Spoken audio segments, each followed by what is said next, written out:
So I'd just like to start off by welcoming you all here today. We're absolutely delighted to have three very esteemed harp makers here with us today, Tim, Brian and Kevin.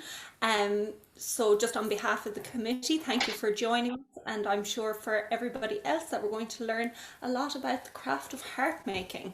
So I'm just going to start by introducing you briefly to each of the harp makers, and then we're going to get the discussion going. So Tim O'Carroll is based in Killarney in County Kerry. He has over 40 years experience as a joiner and furniture maker, and then he established his harp making workshop in 2011. So Kevin Harrrington, which is Harrington Harps, is based in County Wicklow, and he formerly trained as a violin maker at London Metropolitan University and Newark School of Violin Making, and he established his harp making workshop in 2012. So then Brian Callan, who's Callan Harps, is based in Crogwell, County Galway.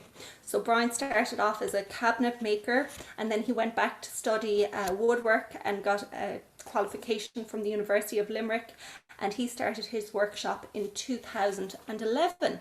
So the first question that I'm going to pose to you is just to maybe, can you elaborate a bit more on your backgrounds and just kind of talk a bit around why it was harp making that you ended up with? So maybe Kevin, if you'd like to get the ball rolling. Yeah. Well, thanks for having me along, first of all, Fiana. Yeah, as you said, I trained as a violin maker and over in the UK, and I spent quite a good few years working at that, making and repairing and restoring old violins, and moved back to Ireland in 2012, and I'd set up my own workshop then, and it was actually a bit later than 2012 when I made my first harp, and it was after a discussion in over a pint at a wedding with the father of a harp player, who he kind of sowed the seed, you know, of harp making. You know, I didn't really know much about harp playing or harp making, and but after that really interesting discussion with him, I just started looking into it really, and I got in touch with a harp maker over in the States. That's one of the first things you do if you want to build a harp, is you need a set of plans. You know, you need something to work from. And I found Rick Kemper over in the States, who was selling plans, and we kind of struck up a friendship. And I ended up going over with him and working with him for a while. And he's very, very helpful in getting me set up and established and familiarized with the instrument. And he's still a great help. Like I get onto him every now and again, even still with questions, you know. And yeah, like I made my first harp to a set of his plans, and I just absolutely adored it. Like I kind of decided that if I never make another violin, you know, I wouldn't mind really if I could just keep making these harps, you know. Just kind of seeing the first harp come together was just magical, really. Like, so yeah, I just kind of fell in love with it really, and I just kind of pursued it and went down that path, and that's where I am at the moment, you know. Super wonderful for us harp community that you're delighted to stick with the harps if that's the way it goes. So Brian, we'll move over to you then, and if you could just, again, the same question, maybe tell us a bit more about your background and why harps. Fiona, thanks for having me. Yeah, look, I left school at 15 and I trained as a butcher initially. So I served my time until I was 19. But from when I was 16, I was always into woodwork and furniture making from learning it at school. So I set up a small little workshop at the back of the house. So I left the butchering job and went full time kind of from 18, nearly 19, in bedroom furniture, kitchens, all that kind of stuff. But I always had an interest in kind of pursuing education a bit further in the woodwork. So I went back to college as a mature student when I was 24, nearly 25, and did a degree in materials and construction technology education, which allowed me to be a woodwork teacher and construction drawing teacher. which I did for nearly 10, I suppose 9 years teaching.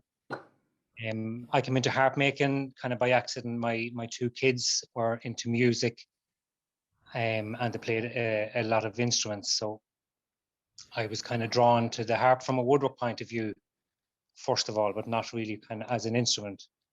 So I set about researching how to build one, a small one for the kids, and realized there wasn't an awful lot out there on the internet. So I've downloaded a small little drawing, and I went about trying to make it myself, which wasn't a problem from a woodwork point of view. But when it came to stringing, it was a different ball game altogether, because you had to have the harp to actually make sounds and make music. So I contacted Paddy Cafferty, who was a local harp maker here in Craughwell as well. I discovered that he was secretly hidden away and had been making harps for nearly 40 years before I found them. So he pointed me in the right direction, where to find strings and how to go about that end of it. So it literally just took off from there. I kind of got interested when I realized there wasn't too many people in Ireland making them, especially in the last 10 years. Like there seemed to be plenty 30, 40 years ago. So it literally just took off from there. I made the first one, made it to the kids, and just word spread. So I left teaching then to pursue harp making full time. Super. There's really a theme of kind of research coming out here that you really kind of have to, kind of look into it. And it sounds like you both have found people that have been able to kind of point you in the right direction. So now I'm going to come to Tim then, and I'm going to ask you the same question, a bit more about your background and why harp making. I suppose I'm working with timber since I was literally 12 years old. I started in the shed at the back of the house with my father. He was a joiner by trade. Then at 16, I went and I served my time to joinery, which was a 5-year apprenticeship at the time. And from there, when I was finished that, two of us, a friend and myself, decided to go at joinery ourselves, and we set up we built a workshop by night in his family, on his family farm. And from there we carried that up for 5 or 6 years, and then we split up, and I went my own way, and I continued with the joinery. I set up joinery again in another actually in an old church, joinery and furniture. From there we were doing bar counters all over the country, bar counters, and shop fronts and the rest. Then 2000 in the 80s, 90s, that the market went out of it in this country. There was nothing. It was worse than the 2008 nearly. I went to America for about 6 months, came back, and set up in the joinery again in a smaller way, and started doing furniture, mainly hotel furniture, hotel contracts, and that grew from there to the extent we went to a bigger workshop, which I think we had 40 people employed, mainly bespoke furniture for hotels and around the country. That was fine and we were dealing with a lot of we'd say the bigger developers and contractors. That we were in fairly deep into them. 2008 came, and three of those went burst within a week of each other, or closed up, and I ended up losing everything. But in the meantime, while all of that was going on, at the back of the main workshop, I had a small workshop for my own private use, and I was experimenting with harps at that stage, just to see how. It was more an interest and a hobby, just to get away from the mundane of the everyday. And like Kevin said there, I contacted Rick Kemper as well, and I got great help from him at the beginning. So one thing led to another, and 2008 came, as I said, and it closed up everything. I went to them, as I said, when I was in America. When I came back, I started up again, but sorry, that's gone back. But after 2008, a year later, son-in-law and myself, we started the joinery again in a small way. But like we literally lasted a year and a half, and I had the small workshop at the time, still had that, and I just, by pure accident, I got 1 or 2 harps made. I had a good few disasters with soundboards bursting and blowing and everything, but I took a harp up to what's that festival over in Meath? Tuamgraney, is it? Yeah, no, not Tuamgraney. The other Nobber, yeah. I sold a few harps. I got a few orders for it. I didn't like that. It went from there. And I've been making harps since. Nothing but harps, thanks be to God. I don't ever get want to see another developer or builder or whatever for anything. Such a wealth of experience between the three of you, and it's wonderful, you know, that for us harp community that you have ended up with the harp making. So I guess the next question, just to put it out there, whoever might like to start, is about the process of making a harp. If you could maybe talk briefly about where you start and how we kind of get to the finished product. I know some people here probably saw some of the videos early, so just whoever'd like to start there. Okay, Kevin. You going, Tim? Or Brian. No, go ahead. Well, for myself, I start with sourcing wood. So most of my timber is locally sourced. Some of it is from further afield, as far as ways maybe Limerick now or the Midlands and Offaly. Most of it's local. And then I bring it to a sawmill and I get it planked, and then I bring it home and I have a wood kiln for drying the timber. But before I put it in the kiln, I'll air dry it for 6 or 8 months just to take out a lot of the moisture, which eliminates some of the stresses if you do it naturally before it goes to the kiln. And then kind of 12 months later, then it'll be ready for processing. So most of my wood has been kind of lying up for 12 to 14 months before I start processing it into a harp. Super. Anyone else want to jump in about the timber and maybe that side of things before we move on?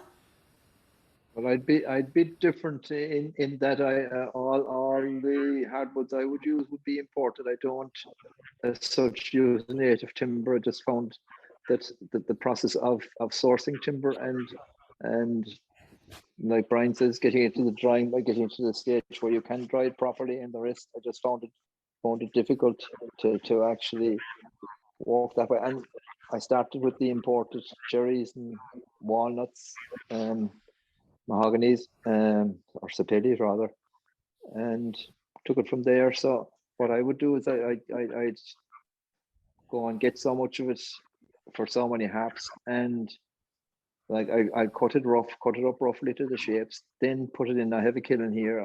I'd now most of that wood would be up 13-14% moisture, and I'll bring it down to about 8% before I start working in it. That's it. Interesting. Yeah. Kevin? Yeah. Sorry to cut off you there now. Kind of similar to Brian, but I don't go to the same extreme to an extent. I'm fortunate that I source my wood locally as well, but my nearest sawmill actually has a kiln themselves. So it's I basically go down to them, and when my own stocks are running low, I just give them a call and say, do you have any, cherry or whatever it is? And yeah, they're very patient with me. They let me leaf through a load of boards to find the right ones, and yeah, it's already seasoned from them, which is very, very handy, Yeah, and then I just bring it up here. It's nice, you know, like because they only fell timber from, you know, maybe kind of a 20-mile radius sort of a thing. So it's all very local Wicklow timber, and it's kind of it's very fortunate being in Wicklow as well at the moment, because there's an awful lot of big houses in the States and stuff like that, you know. So there's a wealth of timber available here, you know. So yeah, that's where I go. Super. And you mentioned cherry wood there specifically. Is that one of your favorite types of wood to work with, or do you offer like harps in different types of wood? Yeah, cherry. The two main woods that people tend to want from me, we'll say, is either cherry or walnut. So yeah, I think the cherry is fantastic. Like, it is absolutely brilliant. It's not easy to work with. It's very unusual sort of a timber to work with, actually. This would be Irish cherry. Now, would be a bit different to the American cherry.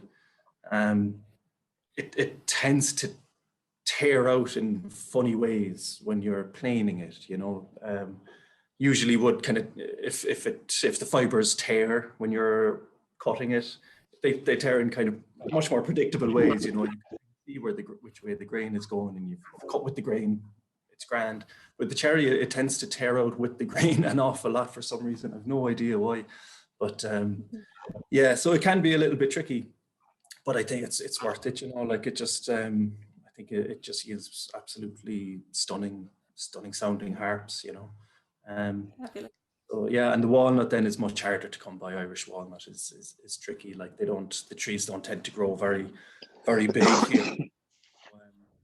Every now and again I'll come across someone who's just felled a big tree, and I've got a fair old stash at the moment, but when that runs low, I don't know what I'm going to do, you know. But yeah, we'll see. It keeps it interesting, you know. Lovely. And Tim, what would you find the most requested would be in terms of your harps? Cherry, I'd say again. Yeah, cherry would be the main one. Cherry or walnut again, but cherry would be the most popular one. Yeah, and Brian, I mean, I have been over to, would say, in Edinburgh, the Harp Festival in Edinburgh, and all of the, particularly the Dutch harp teachers, when they're trying the harps, they put their ear up to the neck, and 99.9% of them will say the cherry resonates the best of the lot. Super, yeah. So there seems to be a thread of cherry here. Yeah, I can only go by that. Super. And Brian, what about yourself? Yeah, well, again, the native walnut would be my most popular choice. That or the ash would be another one. Cherry, again, I've just finished the cherry harp recently, but that's the second one I've ever made, I think, or maybe the third in my 10 years of making. It's just very hard to come across good native cherry. So my alternative to that would be alder, which would be seen as an underrated wood, but again, gorgeous tone, very, very similar to the cherry. Tricky enough to work. It's a bit like the cherry. I think anything Irish grown, it's a bit contrary. Like, it's not like the, you know, whether it's the weather or what it is, but it tends to not want to be manipulated or planed, or, you know. But walnut kind of wins out, really. Okay. And so then once the wood then, I suppose, is dried and ready, what would be your next step in terms of the process, Brian?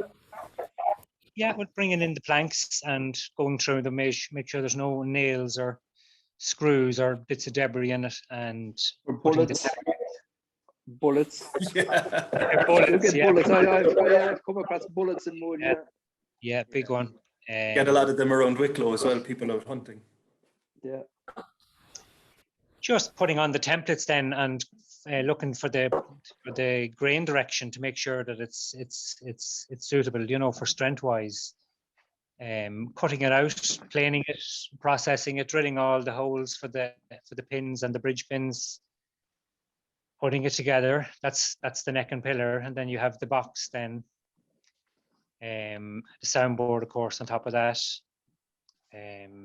which I use either Sitka spruce, which is the only imported timber I use, because spruce in Ireland just doesn't have the quality that you get from Italy or Norway or from that region. It's just much stronger and much denser and grows a lot slower. So spruce or cedar on the sound boxes.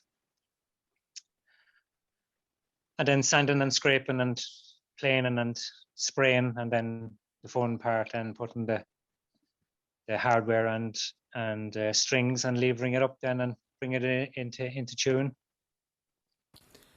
And would you all follow a similar kind of process then in terms of cutting out the templates after that, and as Brian was talking about there?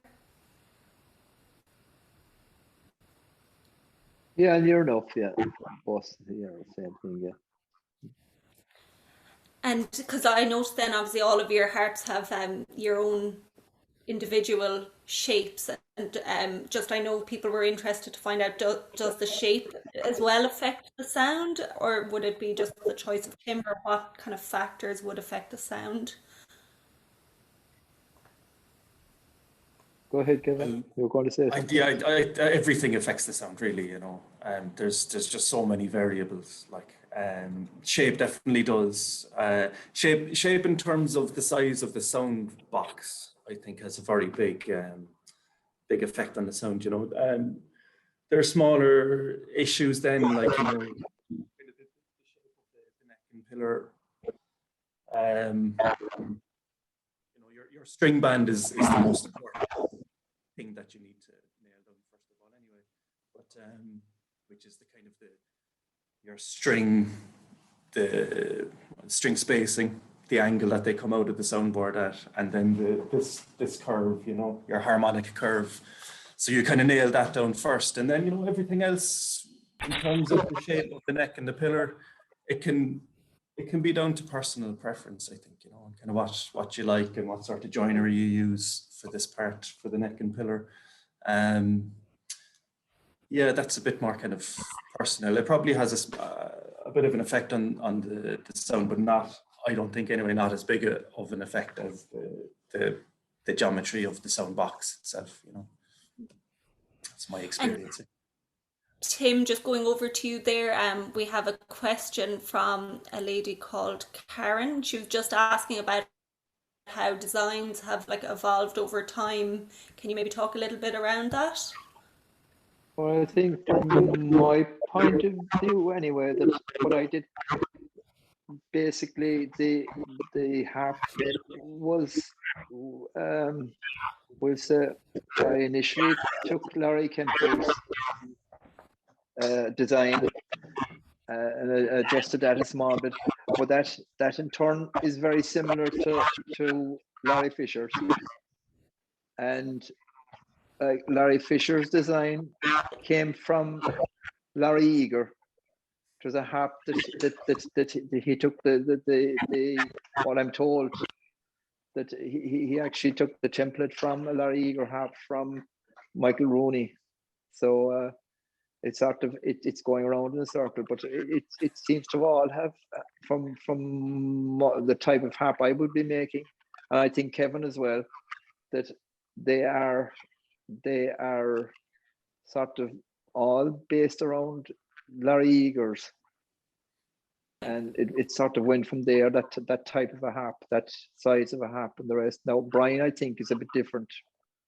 Yeah, Brian, you might want to jump in there when Tim is finished. Yeah, well, my previous harp was a tall-headed harp, like my 32-string harps. My 34s were like that.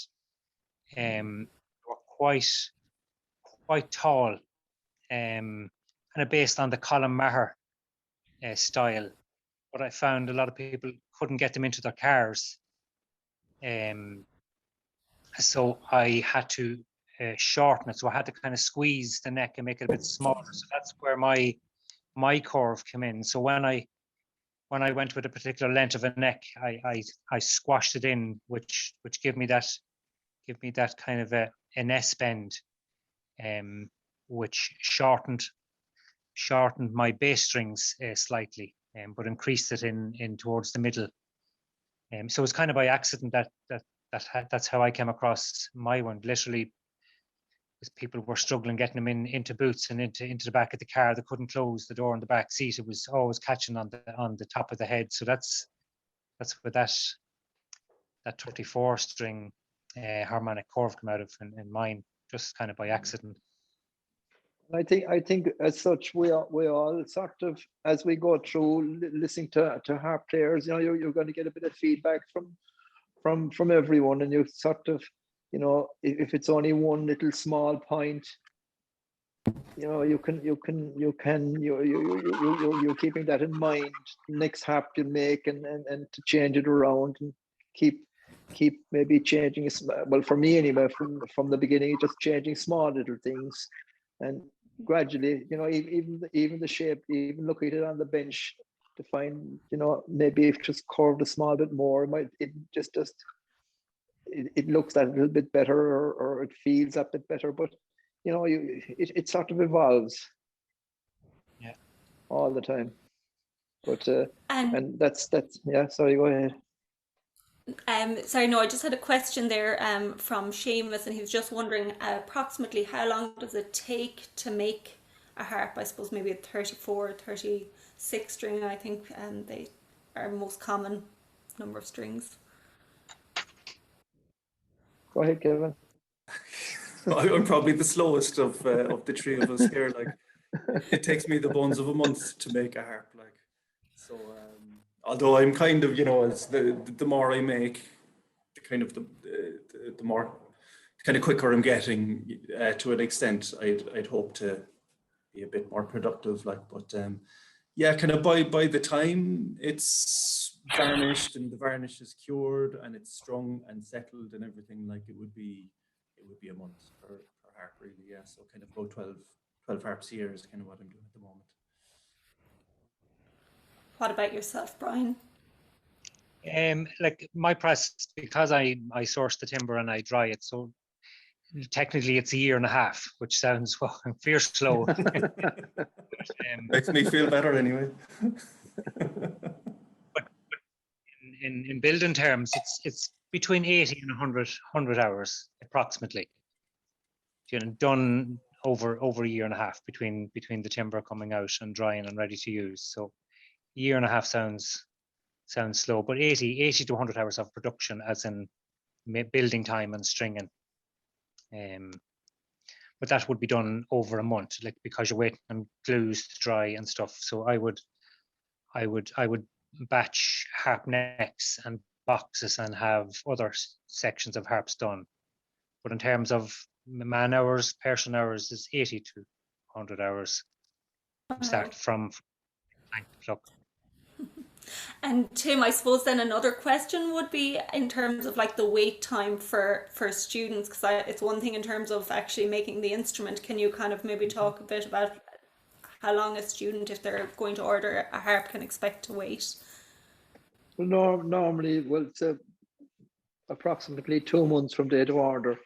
Sometimes a bit sooner, other times a bit more, but normally around 2 months. But what I try to do is keep a few harps that, and if someone has ordered and they are stuck for a harp, that I can lend them the harp in the meantime until their harp is ready. People are not always that stuck for one. They have one and they walk away, or they have one rented. The rent period is coming out and is giving up, and is over in a couple of months' time. But normally about 2 months. Super, yeah, it's great to have that facility for harp players, as you said, that you'll be able to kind of lend them a harp and kind of provide that. And like, I know we're obviously in unprecedented times at the moment, but when things are a bit more normal, or in the past, would you encourage people to come, that are looking to buy a harp, to come to the workshop, kind of see what's going on? Oh yeah, definitely. I mean, anyone, as far as I'm concerned, anyone is welcome at any time. Once you don't get a bus load in at a time, which I did at one stage, a busload of Americans arrived. Oh yeah. You know, that's difficult. That's kind of difficult. I mean, even it's just from insurance alone, it's you're going into a different ballgame altogether.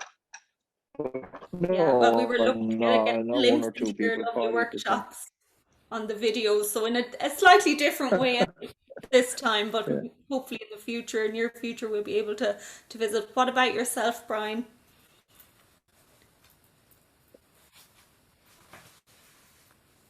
Brian has gone dead again, is he? Brian? No, I'm listening attentively here now. Would you encourage people to come and visit your workshop when you are open and kind of in full swing? Oh, of course, Fiana. Yeah, like it's definitely very important to come and meet them personally, and then to come and see exactly where everything is made. You know, maybe and give them a choice. Even I always try and have a couple of harps here just for sound wise and wood variations. But you know, they come and get a chance to pick out their own plank or pick out their own sections of harps that I would have cut here. You know, and maybe mix and match or to kind of personalize it for them. You know, get them involved in choosing the wood for their own harp, if possible. You know. Wonderful. And I suppose then maybe Kevin, you know, if a student or a family or somebody is looking to buy a harp, then, you know, sometimes they ring up and they might know what they're even really looking to ask you. So I was just wondering, what kind of questions should they have ready, or things are you as the harp maker looking to kind of find out from a prospective client, I suppose? I suppose it kind of depends a little bit on where they are in their own kind of harp playing journey, if you know what I mean. If they're ready to step up and buy you know, like a handmade Irish harp, or if they're, you know, just the beginners and they're just kind of trying to get a foot in the door, you know, it's a big investment to buy one of these harps. That, you know, a lot of parents would shy away from, naturally enough. Like, so yeah, like one of the things really, it's kind of how much experience they have, and you know, they might have been renting kind of a more student level harp for quite a while, or they might own one for a while, and to see if they're ready to step up, you know. And obviously the budget is a big part of that as well. Yeah. And is it just one model you offer, Kevin, or have you different options? Or At the moment, I kind of have it down to just the one model that I'm doing. The only options really are the different types of the choice of wood, you know, because there's a bit of a different tone between all the various woods. So you know, I think for people who like playing in sessions, like playing with ensembles and stuff, you know, that they want kind of a loud harp that will cut through. You know, it'll have a nice treble and mid, like, you know, cherry, I think, is a fantastic choice for that. So, you know, you have these kind of conversations, but, you know, then some people would prefer to just play on their own. And I think walnut is a good choice for that, you know, because that's got a beautiful kind of middle and bass, you know, and it's a bit more mellow. So yeah, all these kind of questions, like, you know, I love it when people come to the workshop and we can have chats and you can really get to know what they're looking for and what they want, you know. It's great. Well, I think working on my own here, you know, I don't see someone from the morning to the evening and I go a bit mad. Like, so when someone comes into the workshop, I kind of tend to talk the ear off them, and they'd be practically running out the door and I'd still be chatting to them. So yeah, I totally, completely encourage people to pop in and have a chat if they're interested in the harp. Like, some great advice there. And Tim, can you talk to us a bit about the models that you offer? I just do the 34 and the 37. I don't do any more. I just got to the stage where I have those, I think, perfected as well as I can, and I just, you know, that I'll stick to those. And I like, these people looking for student harps and the rest. I don't do them. Send them to me, Tim. Send them to me. I do. I send them to you, Brian. so do I, Brian. And what are the name of those models, Tim, for the 34 and the 37 string? I have an Inish Fallon for the 34 and the 37 is a Muckras. Wonderful, because I'm sure there's lots of information on your websites as well if people want to kind of look up the models and stuff in more detail. Brian, you might talk to us about your models then when you're ready. Yeah, I have a 26-string starter, a 32-string student model, and then the 34 professional model. And in between that, or it's kind of a step up from the 26, I do a custom 26 session harp for more professional people or people who are want to play in sessions but want a smaller harp with a big sound. And actually, just jumping in there, there's another question from Evelyn, and she just asks there, can a harp be changed to be more resonant? That she heard of one sounding better after a piece of wood was added to attach it to a stand. But I suppose attaching it to a stand in itself it raises up the harp a bit, and you get when a harp is raised, there's more resonance, there's more sound coming out of the bottom of the harp.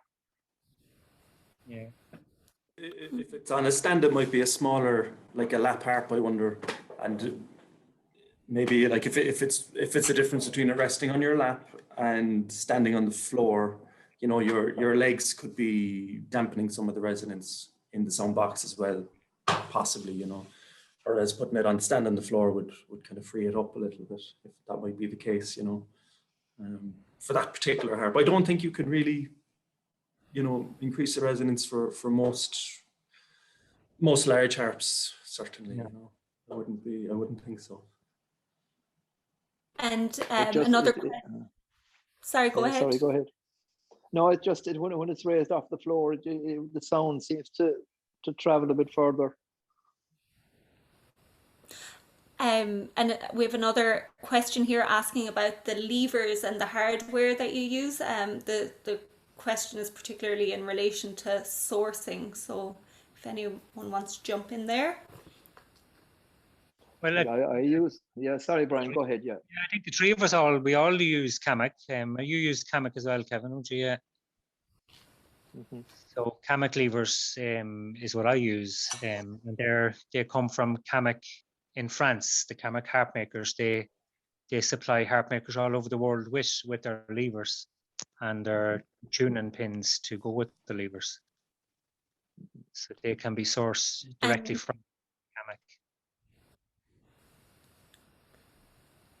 And have you any advice then in relation to, sometimes you might get a little buzzy string or something? Obviously, harp maintenance is important, and you might be able to give us an idea in terms of, how often you should get your harp serviced, or are there any little kind of tips or tricks between services that you can kind of do to keep your harp in good nick at home? Particularly now, it's probably more important than ever.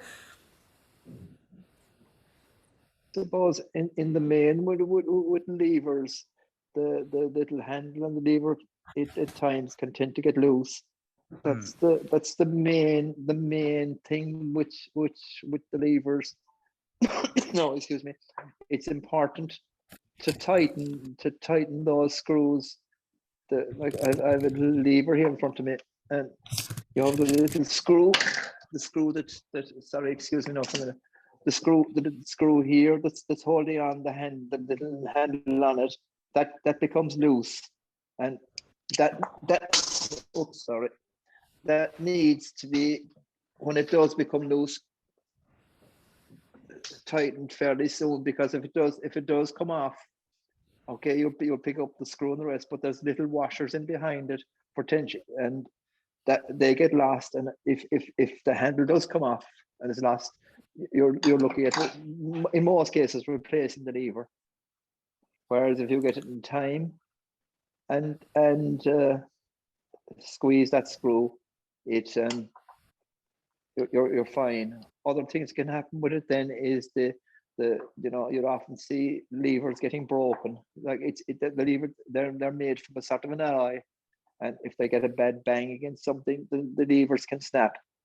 Oh, it's easy enough to replace. Like we would have, any of us, I think, would have spare handles that, or the spare little handle, little lever part of it that can be replaced. The problem with that is the little screws that hold it on. It's a very fine little torque screw, and getting a screwdriver for that is can be a problem. What people, if they'd look out for with Aldi or Lidl, there's a little see that, look, it's a little tool case kit, but every so often they come up, I don't know, is it Aldi or Lidl, but every little screw, any little screw on the harp, even the little nut, these little nut wrenches that they have, there's one there that'll fit every the 3, 4, and 5, number 3, 4, and 5, which are the tuning pin or the bridge pins. They'll fit the bridge pins. So if people should keep an eye out for that and get one of those, because like the last time they were there, I got 10 or 15 sets of them, and anyone that I've given them to, they're delighted with them, because it can be very difficult to get especially the small little screws holding on the hand and the handle on the lever. Now, the other one thing to be careful with is that it's not always possible to tighten the screw when it becomes loose. When it's on the harp, you need to take it off. But just to be careful that before taking it off, that you just put a little mark on the harp, because there are little slots on the lever that you can move it up or down. So that if you can just mark it where on the harp it is before you loosen anything, and take it off, tighten the screw, and put it back on in the same spot.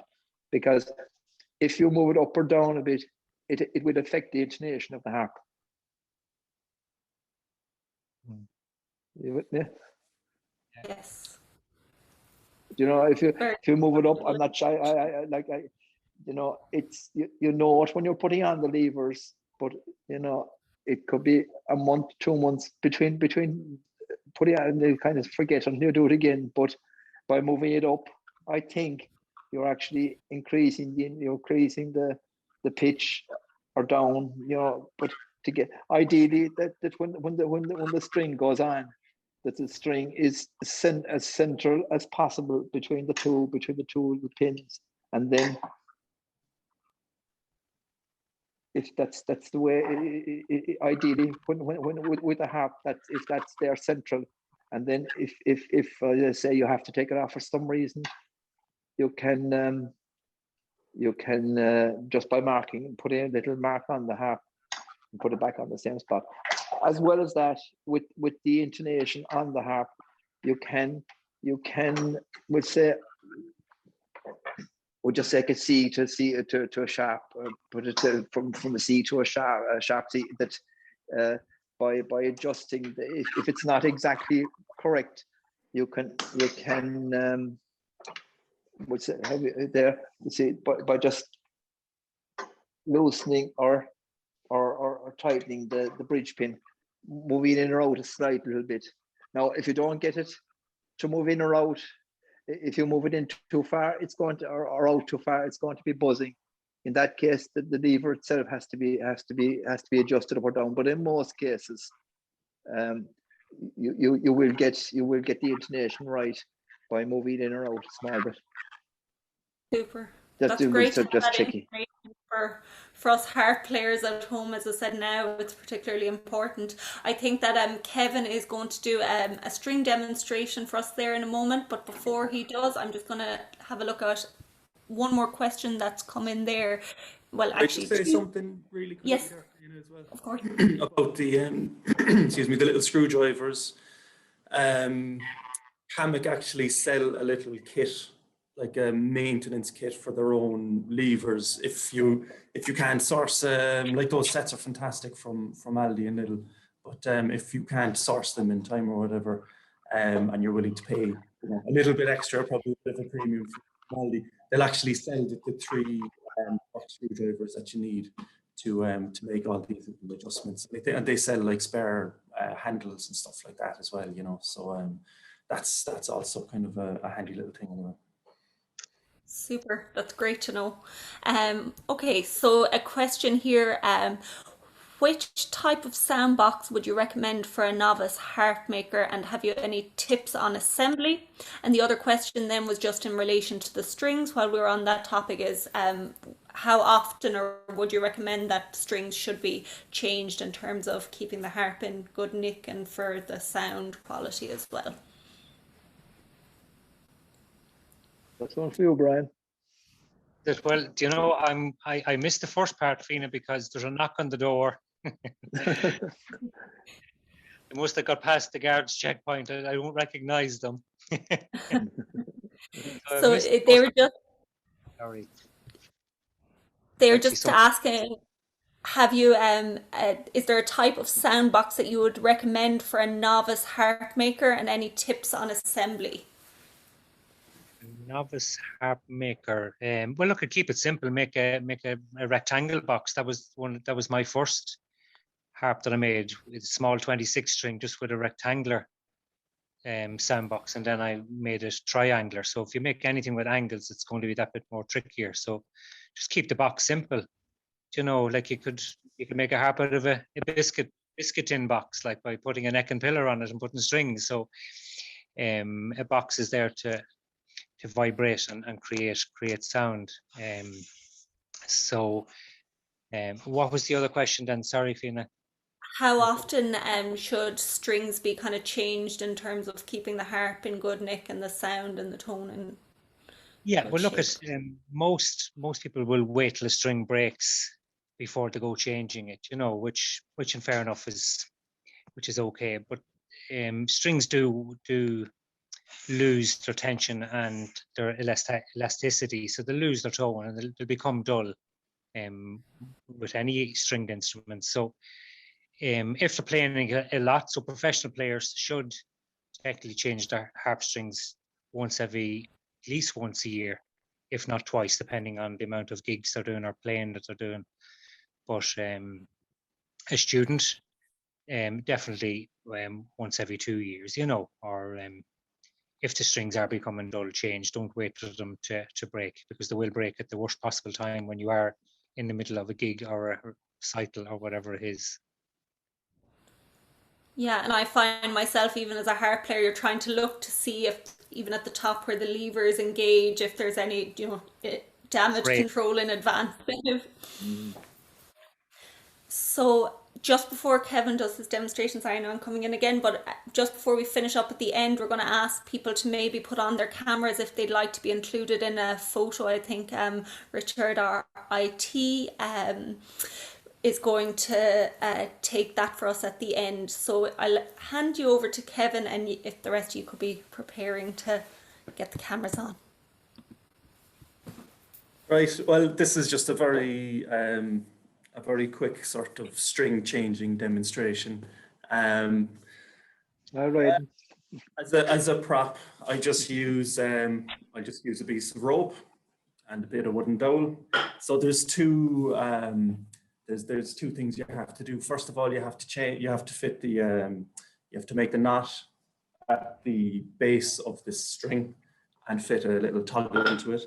And you do a little harp maker's knot. Lots of harp makers have different types of knots, but this is the one that Rick Kemper told me day one, and that I've been using ever since. Very straightforward. You basically just do 2 loops. So I don't know, it might be better if I stand for this. But so you get we'll say if this is the end of your string, you do 1 loop. Hang on now. So 1 loop, and then a second loop. You pass the first loop inside the second loop and pull that tight. So you have your original loop sticking up. You put your toggle inside, and then you pull on the end of the string, which tightens it down. And then you just have a very nice tight little knot. And when that goes under tension, it just gets really nice and tight, and it's fantastic. So that is my version anyway of the harp maker's knot that I use in all my harps. And then the other thing that I do as well is when I'm winding the harp string around the pin, tuning pin, especially helpful for the first octave. Strings can be a little bit slippy, and when you're tensioning them, they can tend to slide a little bit, you know, and the top of the string can pull out of the hole every now and again.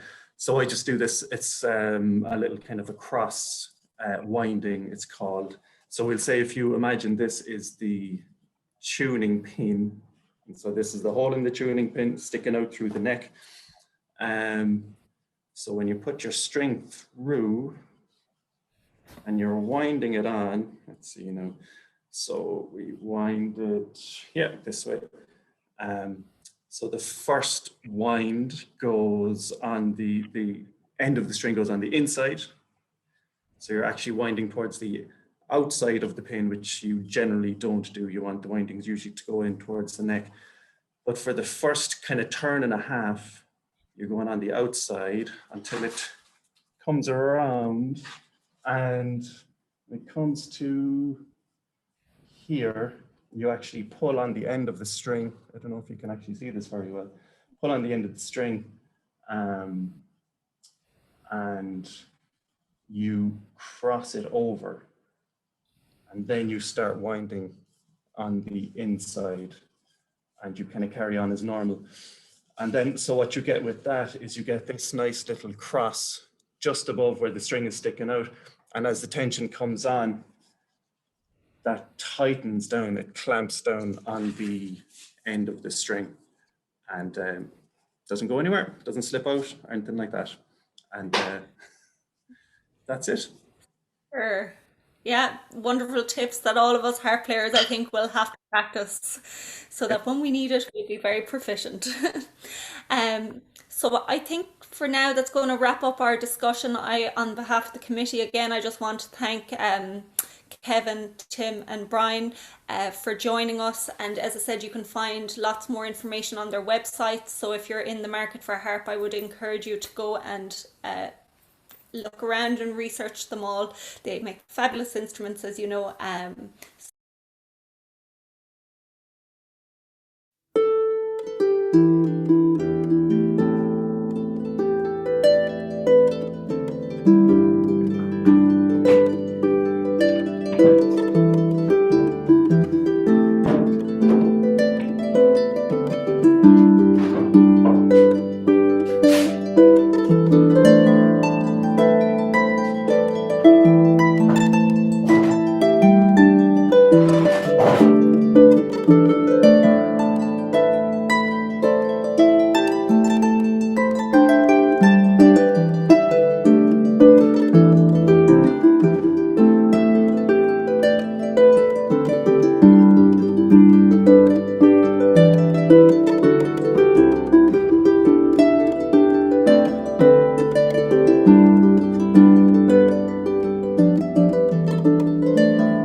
First of all, I would like to congratulate Lizzie and her committee on organising the Blossom Harp Festival in these difficult times.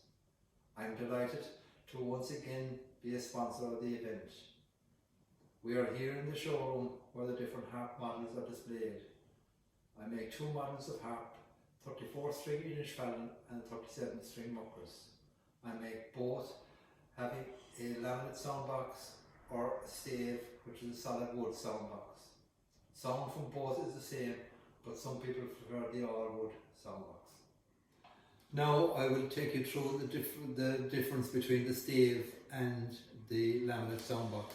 The stave has, as you can see, staves of wood glued together to make up the box. And then the laminate soundbox is a plywood interior with a veneer glued to the outside, a veneer to match the wood finish of the top. Now we go upstairs just to see my little operating theatre where I string and lever the harps.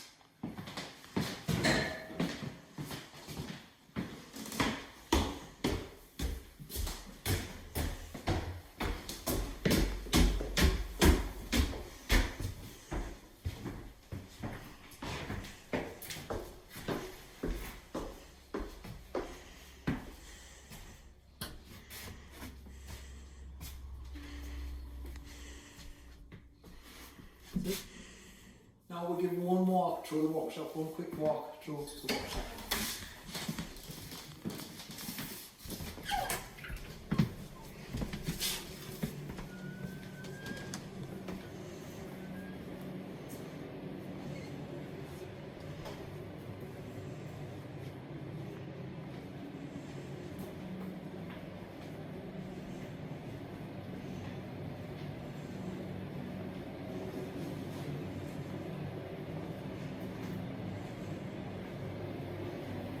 Topsy-turvy at the moment because I'm doing some work on updating on the workshop.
Thank you for watching, and if you require any further information, full details on how to contact me or my wife Maura can be found on our website, killarneyharps.com.